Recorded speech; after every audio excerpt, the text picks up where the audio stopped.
গল্পটা আছে। হিমেল আশরাফ বলল, ভাইয়া এটা আমরা ডিক্লেয়ার করছিলাম, কিন্তু ওদের সাথে তো আর কাজ হবে না, আপনি কি প্রডিউস করবেন কিনা? আমি বলছি হ্যাঁ, নাম এন্ট্রি করো ভার্সেটাইল মিডিয়ার নামে, তারপরে করবো। সাকিব খানের সাথে আমার এগ্রিমেন্ট হয়েছে, কর্তৃক অফিসের সাথে এগ্রিমেন্ট হয়েছে, হিমেল আশরাফের সাথে এগ্রিমেন্ট হয়েছে, নাম পরিচালক সমিতিতে নিবন্ধিত করা হয়েছে, শুটিং শুরু হয়েছে, ভার্সেটাইল মিডিয়া শুটিং করতেছে, ছবি তো ভার্সেটাইল মিডিয়ার। কে কবে কোথায় ডিক্লেয়ার করছে that doesn't matter to me. আপনি তো চাইলে কোর্টনিকে বাদও দিতে পারতেন, তাই না? হ্যাঁ, আমি তো চাইলে কোর্টনিকে বাদও দিতে পারতাম। কেন রাখলেন এবং রাজকুমারের অবস্থাটা কি? রাখলাম কেন? হিমেল আশরাফ আমাকে কনভিন্স করতে পারছে যে Courtney is okay with this character. Shakib আমাকে কনভিন্স করতে পারছে। আমি নিজে গল্পটা পড়ে আমি নিজে কনভিন্স হয়েছি। প্যারালাল একজন নায়িকার কথা শোনা যাচ্ছে, আপনি বলতেও বলছেন না, বলছেন কিছু জায়গায় ধোঁয়াশা করছেন, ইদিকার নাম একবার বলছেন, আবার বলছেন থাকতেও পারেন, একটু বলেন না, একটু মানে কি বিষয়ে, এটা দেশি না বিদেশি? আমার গণ্ডি অনেক সীমাবদ্ধ। আমি অনেকের সাথে মিশি না, আমি অনেকের সাথে চলি না, অনেকের সাথে আমার দেখা সাক্ষাৎ হয় না। আমার গণ্ডি অনেক সীমাবদ্ধ। 10 বছর আগের বা 15 বছর আগের আশরাফ আদনান অনেকের সাথে মিশতো, অনেকের সাথে চলতো, অনেক জায়গায় দেখা যেত। না, অন্য 2-4 জন নায়ক সুসাইড করতে হবে না। আমি খুব দ্রুতই সাকিব ছাড়া অন্য নায়ককে নিয়ে ছবির ঘোষণা দেব, কারণ প্ল্যানিংয়ে আছে। হ্যাঁ, আমার প্ল্যানিংয়ে আছে উইদিন 30 days ইনশাআল্লাহ।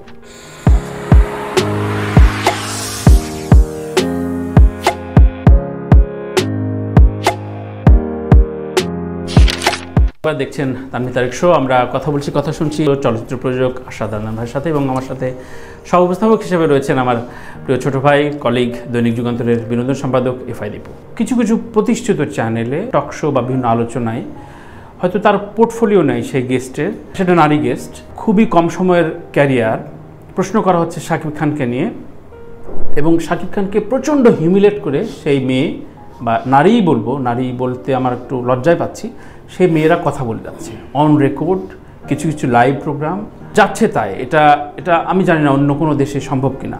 আমি আমার বা দীপুর আমাদের শাকিব খানকে অপছন্দ লাগতেই পারে, কিন্তু আমরা সাংবাদিকতা বিলং করেও যেটা বলতে পারি না বা বলা শোভন না, যা বলে দিচ্ছে। তো এইটা কি ধরনের শিষ্টাচার বা এটা কি ধরনের কালচার তৈরি হচ্ছে? প্রথমত সে কেন বলছে তার উত্তর আপনি, ওই যে আপনি দেখছেন, আপনি মনে রাখছেন, আপনি আমাকে কোশ্চেন করতেছেন, তার এটাই দরকার, এটাই দরকার তার, এই জন্য সে বলতেছে। আপনি তাকে মনে রাখছেন, দীপু তাকে মনে রাখছে, আপনি আমাকে কোশ্চেন করতেছেন, এটা একটা টপিক না তার জন্য? সে তো হয়ে গেছে, হিট হয়ে গেছে। গণমাধ্যমের দায় এদেরকে আসলে নিবৃত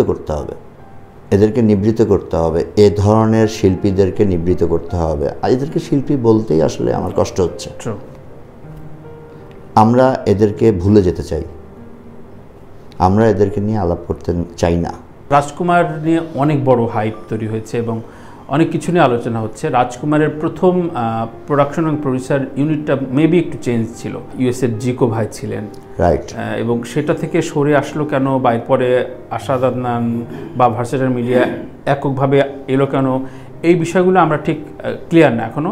না, ক্লিয়ার না হওয়ার কিছু নাই, ব্যাপারটা তো পুরাই পরিষ্কার। তারা আমেরিকাতে, নিউ ইয়র্কে শাকিব খান, হিমেল আশরাফ, রাজকুমারের নায়িকা কর্তৃক কফি, জিকো, আর আরেকজন ছিল কি জানি নাম, না ইউএসএরই না, বাংলাদেশের একজন প্রডিউসার, মেবি শাহিন কবির, না, শাহিন কবির না, কি জানি নাম তার, এই নিকেতন এই অফিস, এরা মিলে ছবিটা ডিক্লেয়ার করেছিল। ছবি নিউ ইয়র্কে ডিক্লেয়ার করলে তো ছবি শুটিং হয় না। ডিক্লারেশন একটা জিনিস, ছবি করাটা আরেকটা জিনিস। ছবি করার প্রথম অধ্যায় হচ্ছে ছবির নাম নিবন্ধন করতে হয়, এটা আমি করছি, ভার্সেটাইল মিডিয়া করছে। তারা সেখানে ডিক্লেয়ার করছিল তারা ছবিটা বানাবে, তারপর তো ছবি তারা বানায় নাই। শাকিব খান বাংলাদেশে অনেকে বলছিল ওটা হবেই না নাকি ছবিটা, সেটা আমি জানি না, তারা কেন ডিক্লেয়ার করছিল সেটাও আমি জানি না। তারা কোনো এগ্রিমেন্ট করছে কিনা শাকিব খানের সাথে, কোনো এগ্রিমেন্ট তারা করে নাই শাকিব খানের সাথে। তারা কোনো নাম কোথাও এন্ট্রি করছে কিনা, তারা কোথাও নাম এন্ট্রি করে নাই। সুতরাং ছবি তো ফ্রি। শাকিব খান বলল, ভাই এই গল্পটা আছে। হিমেল আশরাফ বলল, ভাইয়া এটা আমরা ডিক্লেয়ার করছিলাম, কিন্তু ওদের সাথে তো আর কাজ হবে না, আপনি কি প্রডিউস করবেন কিনা? আমি বলছি হ্যাঁ, নাম এন্ট্রি করো ভার্সেটাইল মিডিয়ার নামে, তারপরে করবো। সাকিব খানের সাথে আমার এগ্রিমেন্ট হয়েছে, কর্তৃক অফিসের সাথে এগ্রিমেন্ট হয়েছে, হিমেল আশরাফের সাথে এগ্রিমেন্ট হয়েছে, নাম পরিচালক সমিতিতে নিবন্ধিত করা হয়েছে, শুটিং শুরু হয়েছে, ভার্সেটাইল মিডিয়া শুটিং করতেছে, ছবি তো ভার্সেটাইল মিডিয়ার। কে কবে কোথায় ডিক্লেয়ার করছে that doesn't matter to me. এটা প্রশ্ন তৈরি করার পেছনে পরিচালকের একটা ভূমিকা বা দায় আছে বলবো, কারণ পরিচালক হিমেল আশরাফ উনি নিজেও জানতো যেটাকে এন্ট্রি করতে হয়, একটা ছবি পরিচালক সমিতি এন্ট্রি করতে হয়, এন্ট্রি করে দেন কোথাও করতে হয়। আবার শাকিব খানেরও দায় আছে, কারণ আমরা যতদূর জানি শাকিব খান কন্ট্রাক্টেড মানে চুক্তিবদ্ধ না হয়ে কোনো ছবিতে, চুক্তিবদ্ধ না হয়ে কোনো অনুষ্ঠানে যায় না বা যেত না। সেখানে ওনার নিশ্চয়ই কোনো উদ্দেশ্য ছিল যে ওখানে চুক্তিবদ্ধ না হয়ে আসলে এই ব্যাপারটা আমি তো তখন নিউ ইয়র্কে প্রেজেন্ট ছিলাম না, তারা কেন ডিক্লেয়ার করছিল, কি করছিল না করছিল দ্যাট আই ডোন্ট নো। তারা ওখানে ডিক্লেয়ার পর্যন্তই ছিল, আর এর বাইরে আর কিছু ছিল না। আপনি তো চাইলে কোর্টনিকে বাদও দিতে পারতেন, তাই না? হ্যাঁ, আমি তো চাইলে কোর্টনিকে বাদও দিতে পারতাম। কেন রাখলেন এবং রাজকুমারের অবস্থাটা কি? রাখলাম কেন, হিমেল আশরাফ আমাকে কনভিন্স করতে পারছে যে Courtney is okay with this character. Shakib আমাকে কনভিন্স করতে পারছে। আমি নিজে গল্পটা পড়ে আমি নিজে কনভিন্স হয়েছি। কোর্টনির সাথে ভিডিও কলে আমি বেশ কয়েকবার কথা বলছি, কোর্টনি বাংলাদেশে আসার আগে আমি কনভিন্সড হয়েছি, তারপরে কোর্টনিকে রেখেছি। রাজকুমারের আরেকটা প্রশ্ন আছে, সেটা হচ্ছে কোর্টনি বাংলাদেশে থাকাকালীন খুব বেশি ইন্টারভিউ দিতে দেখা যায়নি গণমাধ্যমে। বাংলাদেশে থাকাকালীন যখন শুটিং করেছিল খুব বেশি কথা বলতে দেখা যায়নি গণমাধ্যমে। তো কোর্টনি ওখানে যাওয়ার পরে ইন্টারভিউ দিচ্ছে, এই গ্যাপটা কেন ছিল? না, বাংলাদেশে সে খুব বেশি ইন্টারভিউ দেওয়ার সময়ই সে পায়নি। সে তার 3 দিন টানা শুটিং ছিল, সেখানে আমরাই তাকে জার্নালিস্টদের সাথে কথা বলতে নিষেধ করেছিলাম, বিকজ তার টাইমটা ছিল না। তার শর্ট টাইমের জন্য তার 3 দিন বাংলাদেশে কাজ ছিল, সেই 3 দিন সে কাজ করছে, এই সময়ে সে ইন্টারভিউ দিতে পারেনি। সে আমেরিকা থেকে ইন্টারভিউ দিচ্ছে, যে জার্নালিস্টরা ইন্টারভিউ নিচ্ছে সে ইন্টারভিউ দিচ্ছে।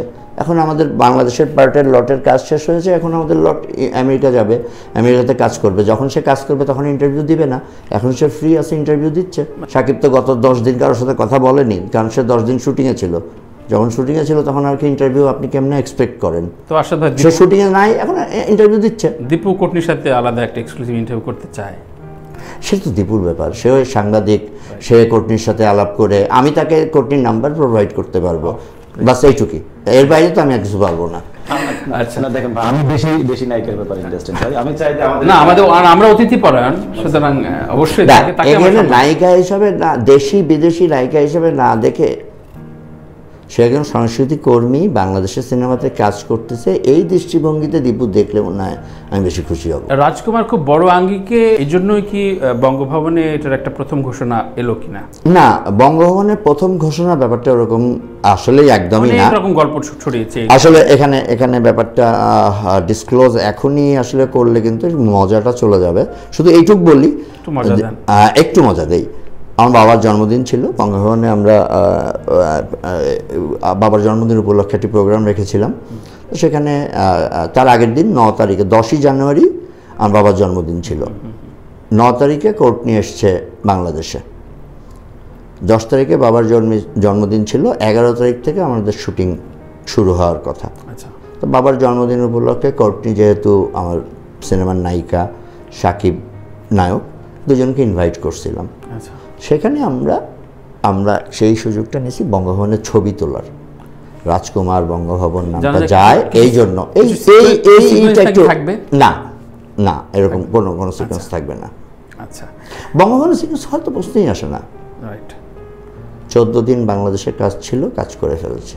আচ্ছা, এখন কাজ বাকি আমেরিকা কানাডার বর্ডারে। প্যারালাল একজন নায়িকার কথা শোনা যাচ্ছে, আপনি বলছেন না, বলছেন কিছু জায়গায় ধোঁয়াশা করছেন, ইদিকার নাম একবার বলছেন, আবার বলছেন থাকতেও পারেন, একটু বলেন না, একটু মানে কি বিষয়ে, এটা দেশি না বিদেশি? শুটিংয়ের ডেট যাক তারপর বলবো। আপনারা যারা কাজ করছেন এখন মূলত সিনেমা ইন্ডাস্ট্রি অনেক বড় হিসাবে, মানে 35 কোটি বা 40 কোটি বাঙালির ছবি এখন। তো সেই ক্ষেত্রে খুব বলা হয় যে মিডল ইস্টটা এখনো কি এখন ধরাই হয়নি। সো সো এই জায়গাটা নিয়ে আসলে কতটুকু কাজ করছেন বা কত দিনে? আমরা অনেক দিন ধরে শুনে আসছি আমরা এই জায়গা নিয়ে কাজ করছি। আমরা রাজকুমার এক দিনে এক যোগে যেখানে বাংলা ভাষাভাষী আছে অধিক সংখ্যক মিডল ইস্টে যাবে। আচ্ছা, মিডল ইস্টে যে একটা প্রবলেম ছিল, মানে আমি আপনার সঙ্গে যখন দুবাইতে দেখা হয়েছিল তখন মূলত সিনেমার কাজে আমরা সিনেমার কাজে কথা বলছিলাম। হ্যাঁ, ওখানে সাউথ ইন্ডিয়ানদের একটা প্রভাব আছে, রাইট। যেমন আমরা কথা বলেছিলাম দুবাইয়ের যে শাসক গোষ্ঠী যারা আছে সরকারি, তাদের মানে সংশ্লিষ্ট মন্ত্রণালয়ের সঙ্গে কথা বলেছি, তারা পাঠিয়ে দিয়েছে সাউথ ইন্ডিয়ানদের কাছে। অর্থাৎ ওদের নিয়ম অনুযায়ী বা ওরা যা বলে সেভাবেই করতে হবে, তো ওদের যে একটা বলো সেটা ভাঙবেন কীভাবে? না, এখানে বলই ভাঙা টাঙার কিছু নাই। আমরা চেষ্টা করতেছি, যেহেতু বাঙালি আছে, এত সংখ্যক বাঙালি দুবাইতে আছে, এখানে বলই ভাঙার প্রশ্ন আসে না। আমরা দর্শকরাই আপনার দর্শকরাই আমরা দর্শকদের চাহিদা অনুযায়ী আমরা ছবি ওখানে ডিস্ট্রিবিউট করার ব্যবস্থা নিচ্ছি এবং ইনশাআল্লাহ এটা আমরা করতে পারবো। এমনিতে প্রথম দিকের 10 বছরের আশাদ আদনান আর গত 5 বছরের আশাদ আদনানের পরিবর্তনটা কি? বলা হয় প্রভাব বেড়েছে, বিস্তার বেড়েছে, অনেক নায়ক নায়িকার আবদার বেড়েছে আপনার প্রতি, চাওয়াটা বেড়েছে, প্রত্যাশা বেড়েছে। না, আমার গণ্ডি অনেক সীমাবদ্ধ। আমি অনেকের সাথে মিশি না, আমি অনেকের সাথে চলি না, অনেকের সাথে আমার দেখা সাক্ষাৎ হয় না। আমার গণ্ডি অনেক সীমাবদ্ধ। 10 বছর আগের বা 15 বছর আগের আশাদ আদনান অনেকের সাথে মিশতো, অনেকের সাথে চলতো, অনেক জায়গায় দেখা যেত। এখন আশাদ আদনানের প্রভাব বেড়েছে কি না আমি জানি না। আশাদ আদনানের কী ব্যাকগ্রাউন্ড সেটা সবাই জানে। আমি যেটা চেষ্টা করি, আমার গণ্ডিটাকে ছোট করে নিয়ে এসেছি। আমি খুব সিলেক্টেড পিপলের সাথে মিশি, আমি সিলেক্টেড লাইফ লিড করার চেষ্টা করতেছি। এটাই আমার পরিবর্তন। আবারও সাকিব প্রসঙ্গে আসতে হয় যে আলফা এর কয়েকজনের সাথে কথা হলো, রাফির সাথেও কথা হলো, যখন বলা হলো যে নিশ্চয় একটা সুপারহিট দেওয়ার পরও সাকিবকে নিয়ে একটা বড় বাজেটের ছবি লঞ্চ করলো। ফাইন, প্যান ইন্ডিয়া শুরু হলো সাকিবকে নিয়ে, খুব সুন্দর।